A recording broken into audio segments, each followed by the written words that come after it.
Welcome to Mission Minute News. I'm Jean Harris, a Dominican sister of Mission San Jose, California. First, the headlines. Pope says include women and youth in world peace efforts. World Youth Day calls youth to go in haste to others like Mary. Confirmation en masse in Madagascar. Missionary brings tech and tunes to Myanmar. Vocational search program alive in Angola. Paraguay sisters support family medicinal garden. Francistown Diocese offers Bible study. Those stories and more on this edition of Mission Minute News. Pope says include women and youth in world peace efforts.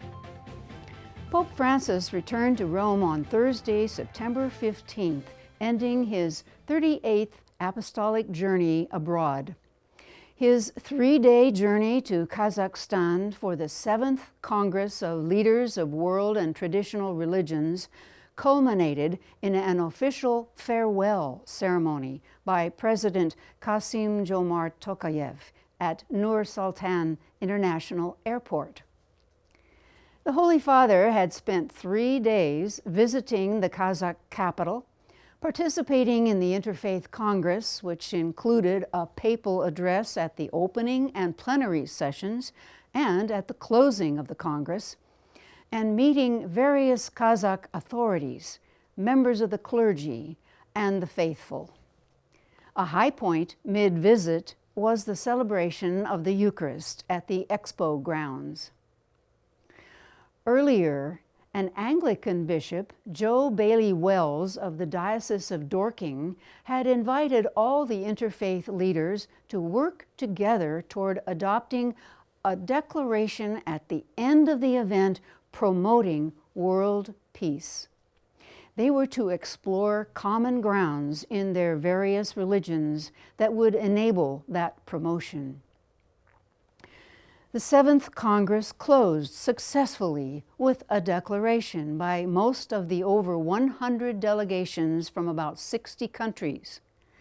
The Catholic Bishop of Dorking in the Diocese of Guildford insists that the declaration should not just remain on a piece of paper, but should be shared, embraced, and lived. Pope Francis' closing message stressed the importance of peace and encouraged the inclusion of women and youth in all efforts to improve society. World Youth Day calls youth to go in haste to others, like Mary. Pope Francis' message for World Youth Day 2023, to be held in Lisbon, urges young people to follow in the footsteps of Our Lady, going in haste to others and dedicating their lives to Jesus. This World Youth Day has been postponed by a year due to the COVID-19 pandemic. In this final message of a trilogy, the Holy Father recalls the theme of the last World Youth Day in Panama in 2019. I am the servant of the Lord. May it be done to me according to your word. After that event, we resumed our journey towards a new destination, Lisbon 2023, with hearts afire with God's urgent summons to arise, noted the Pope. In each message over these years, we have reflected on numerous themes containing the common word arise, a word that also speaks to us of getting up from our slumber, waking up to the life all around us, stressed the Pope. In these troubling times of pandemic and war, Mary shows to all of us, and especially you young people like herself, the path of proximity and encounter. The Holy Father hopes that the experience many young people will have in Lisbon in August 2023 will represent a new beginning for you and for humanity as a whole. Pope Francis noted that after the Annunciation, Mary could have focused on herself, but instead she entrusted herself completely to God. She arises and sets out, for she is certain that God's plan is the best plan for her life. Mary becomes a temple of God, an image of the Pilgrim Church, a church that goes forth for service, a church that brings the good news to all. In the accounts of the resurrection, we often encounter two words, awake and arise, noted the Pope. The Mother of the Lord is a model for young people on the move who refuse to stand in front of a mirror to contemplate themselves or to get caught up in the net. Mary's focus is always directed outwards. And when faced with concrete, urgent needs, we need to act quickly, stressed the Pope. Like Mary, concluded the Pope, let us arise and go in haste. Confirmation en masse in Madagascar. At Our Lady of the Holy Rosary Parish in Vocational, Madagascar, 372 candidates from almost all the parish's 78 outstations were confirmed on Sunday, July 10th.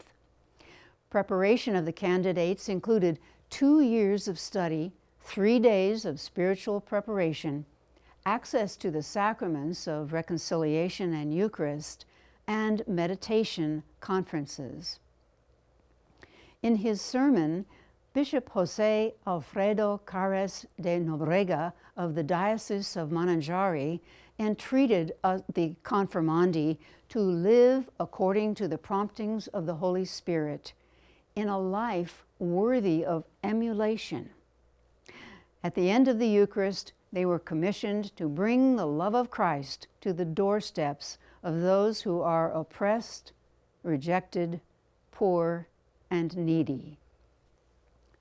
Missionary brings tech and tunes to Myanmar. Bishop Noel Sao Nao Aya, Auxiliary Bishop of Yangon Archdiocese, Myanmar, recently visited the Konka lay parish to bless new computer and music classrooms. The rooms owe their existence to Divine Word missionary Father Tuyen Nguyen, who continues to serve the faithful of Myanmar despite the nation's unstable political situation. Many young people will benefit from these state-of-the-art facilities. Vocational Search Program alive in Angola. Holy Spirit sisters around the world are eager to support young women in their vocational search. In Angola, Sisters Mitaline Chivanja and Regina Lulus share a wonderful experience with 2 girls. It seems the Diocese of Viana has a vocation program called Come and See, through which young women opt for a 3-day experience in religious life. With specific locations unknown ahead of time, the diocesan priest in charge of the program called the girls by name and then a congregation to welcome them.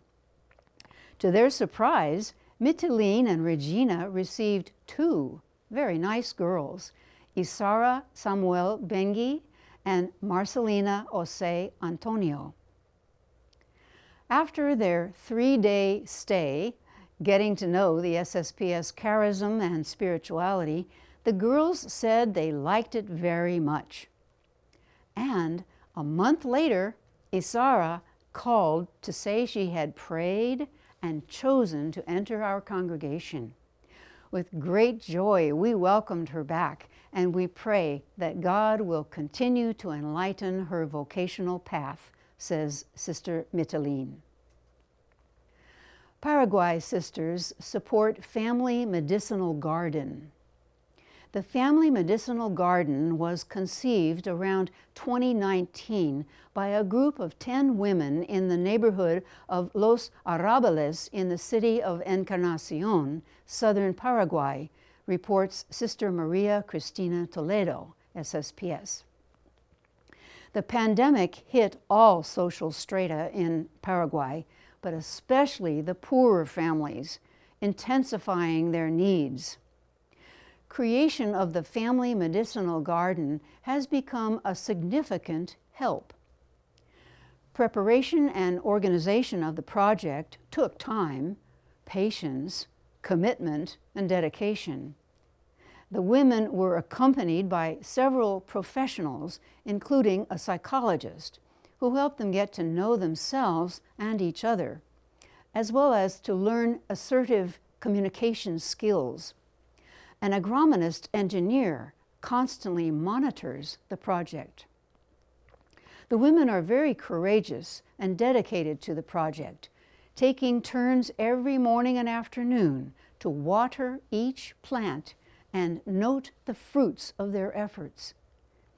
Recently, some companies have shown interest in buying the medicinal plants, a great encouragement for the group. SSPS sisters are accompanying the women with home visits and workshops on human development, environmental education, planting techniques, and care of the land, along with thorough monthly evaluation of the entire project. Interreligious dialogue is also beginning to occur as the project moves forward.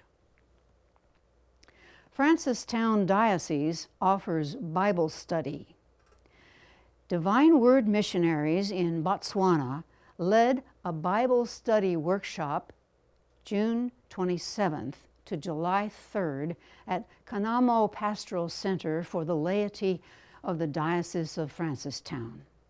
34 people attended the workshop, including 2 representatives from each parish, 3 priests, a deacon, 2 seminarians, and Bishop Anthony Rebello, SVD, who organized the project to help Francistown Catholics grow in their knowledge and faith. Father Sonny Vataparayal, SVD, Director of Mater Dei Pastoral Center in Polokwane, South Africa, facilitated the course along with Ms. Sandra, using visual aids, movies, and language understandable to all the people. Participants were happy and grateful for the opportunity and look forward to the follow-up gathering in November. Coordinating the workshops is Father Hilarius Caraf, SVD, Bible Coordinator of the Diocese, and Divine Word Missionaries Botswana Province. St. Joseph Fernandez, the musical. The life of our first missionary to China, St. Joseph Fernandez, SVD, became a stage musical in the town of his birth, Oise, located in Italy's South Tyrol. The play, Ujap to Oise, Joseph of Oise, was staged in an open-air theater near the farm where St. Joseph grew up and was performed in the Ladin language, his mother tongue. Approximately 140 cast and crew brought St. Joseph's story to life during 5 performances throughout July. St. John the Baptist Parish in Brazil goes SVD. Divine Word missionaries have assumed the leadership of St. John the Baptist Parish in the small town of Nova Laranjeiras in southern Brazil, the only parish to primarily serve indigenous communities. Its first pastor is Father João Maria Ferreira, SVD, accompanied by Father Wendelina Sao, SVD. The Rio das Cobras Indigenous Reserve has 3,600 people in 740 families of the Kangang and Guarani ethnic groups. Divine Word missionaries are committed to indigenous ministry and have been accepted by the communities whose main problems are alcoholism and lack of employment. In addition to the parish, the priests must pastorally accompany faith communities in more than 30 chapels scattered over an extensive territory of nearly 600 square miles, with roads not always paved. Running after students in India East. This next story comes from SSPS sisters Lisha Balsali Chiramatel, Veronica Tirki, and the late Genevieve Matilde Topo, about children from a tribe in Odisha. Student performance in their province schools is very high, and sometimes even those high points get surpassed when the least expected child does us proud.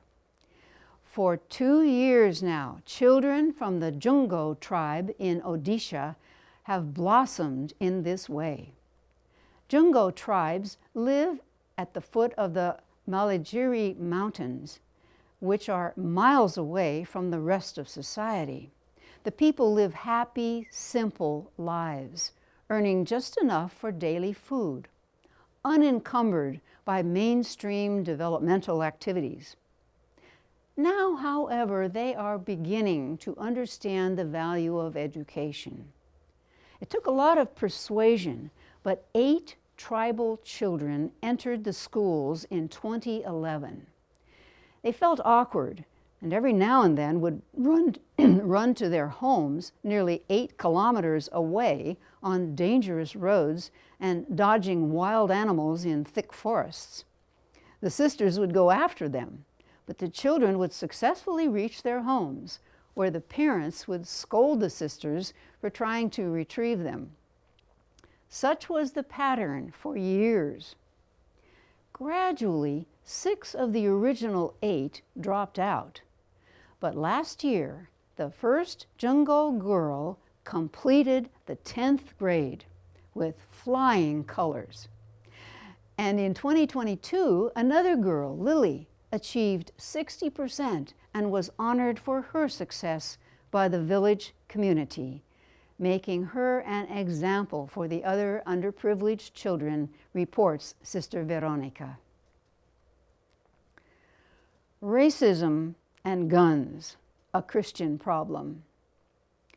When Franciscan Father Dan Horan heard about the horrific mass shooting in Buffalo last May, he was reminded of a line from Pope Francis' 2020 encyclical Fratelli Tutti on fraternity and social friendship. Racism is a virus that quickly mutates and, instead of disappearing, goes into hiding and lurks in waiting. Father Dan mused that one of the first things that must be done in the face of the viruses of both racism and gun violence is to accurately diagnose the illness. Many people are quick to assume mental illness is the cause. This conjecture was exacerbated in this particular case when the New York Times ran a story the next day citing the alleged shooter's previous treatment for mental health concerns. Yet, according to a 2015 scientific journal article, epidemiologic studies show that the large majority of people with serious mental illnesses are never violent. Rather, they're most likely a threat only to themselves, mental illnesses being strongly associated with increased risk of suicide, which number over half of U.S. firearms-related fatalities. The mental illness contention for mass shootings creates more problems than it attempts to solve. First, it erroneously stigmatizes the condition, isolating those needing assistance. And secondly, it distracts from the real issues, the viruses of anti-Black racism and the absurd proliferation of guns. Regarding the latter point, many people are still denying the very existence of the racism virus in America. Even the statement by Bishop Michael Fisher of the Buffalo Diocese avoided use of the word racism. Father Dan himself knows well the presence of white vitriol on social media denying the existence of America's racism after publication of his A White Catholic's Guide to Racism and Privilege a year ago. In the extreme, the denial even leads to the position that white people are being victimized. The failure of bishops, politicians, and ordinary citizens to diagnose this virus truthfully and accurately and then do something about it compounds the problem and contributes to mainstream willful ignorance about the complexity and reach of white supremacy in our society and church. Deny the reality of racism, embrace white nationalism or conspiratorial narratives, or support the proliferation of assault weapons and other weapons of mass destruction. And pretending that society or the church is not infected with these destructive viruses will not make them go away. They will, like pathogens in humans, only grow stronger with more devastating consequences and ultimately result in more death. Environmental Progress USA. Whether or not they'd admit it, U.S. advocacy groups are fulfilling the dreams of Pope Francis' 2015 encyclical Laudato Si by the environmental victories they've achieved over the last year.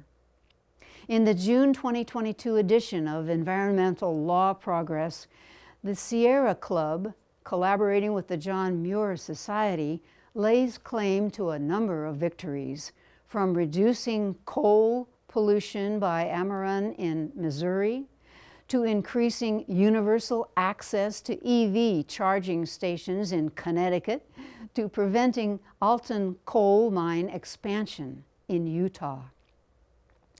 Gas production expansion by fracking was also reduced in New York, Texas, and Maryland through court action and advocacy. The city of Richmond, California, reached a monumental settlement with the Levin Richmond Terminal Corporation to phase out its storage of coal in the city by the end of 2026 and to implement coal dust mitigation measures in the interim, while also keeping the permanent ban on new coal facilities in place. Another group, the National Resources Defense Council, is equally proud to announce its impact on several environmental victories, including protecting drinking water in both New Jersey and the Delaware River Basin, suspending Trump-era drilling leases in the Arctic Refuge, and achieving landmark legislation in Illinois that requires carbon-free energy by 2045. Industrial for-profit companies are always on the march to capture new markets and cut costs. But we thank God for advocacy groups and their substantial legal aid, which keep the enterprises in check for the sake of their own integrity and to safeguard public health.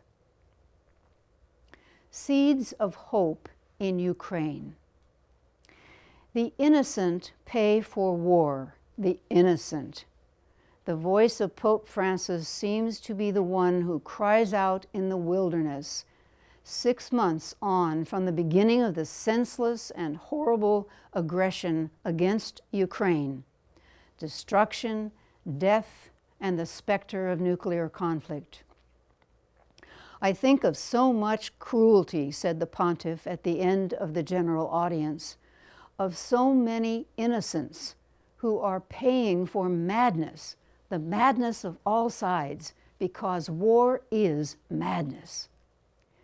We cannot get used to what is happening after months of shocking images of death and destruction caused by modern weaponry and the very high price of innocent human lives sacrificed. Families annihilated, homes and businesses destroyed, neighborhoods razed to the ground. The voice of Peter has never failed to express solidarity with the aggrieved and all those suffering the consequences of war, but also to urge the leaders of the nations involved to seek a negotiated solution.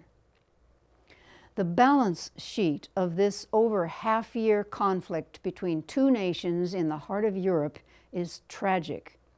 Mass graves, dead and wounded children, Ukrainian and Russian mothers mourning their very young sons who died at the front, millions of displaced persons, the risk of famine and environmental devastation, attest to the impotence of heads of state and international organizations and the inability to apply with courage and creativity what the Pope calls the scheme of peace.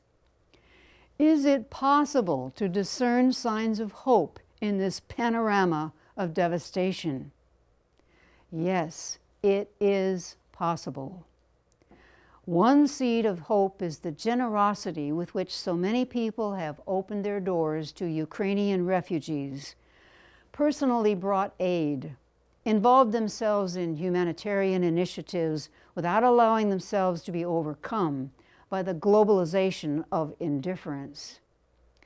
Another seed of hope is the organizations, associations, and groups that have engaged in actions and initiatives for peace, for dialogue, for negotiation, taking personal risks in visiting war-torn Ukraine.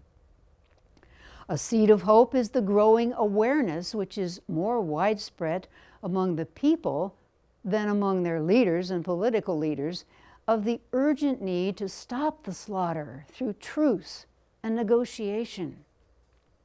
Finally, there is a seed of hope that for the believer is first and most important.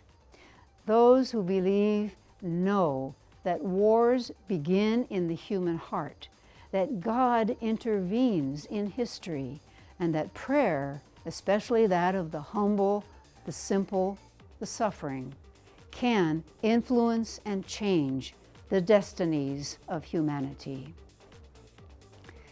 If you have a comment or question about any of our stories, please email us, missionminutenews@wordnet.tv.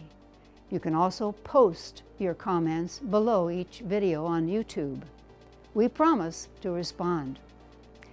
Please subscribe to our YouTube channel and click on the bell icon. Share with others about the channel and the variety of programs you enjoy there. Please join us every Wednesday for our online Eucharist and Adoration and Benediction of the Blessed Sacrament, starting at 11 a.m. Pacific Time. You can always catch it later on YouTube if that's not a good time for you.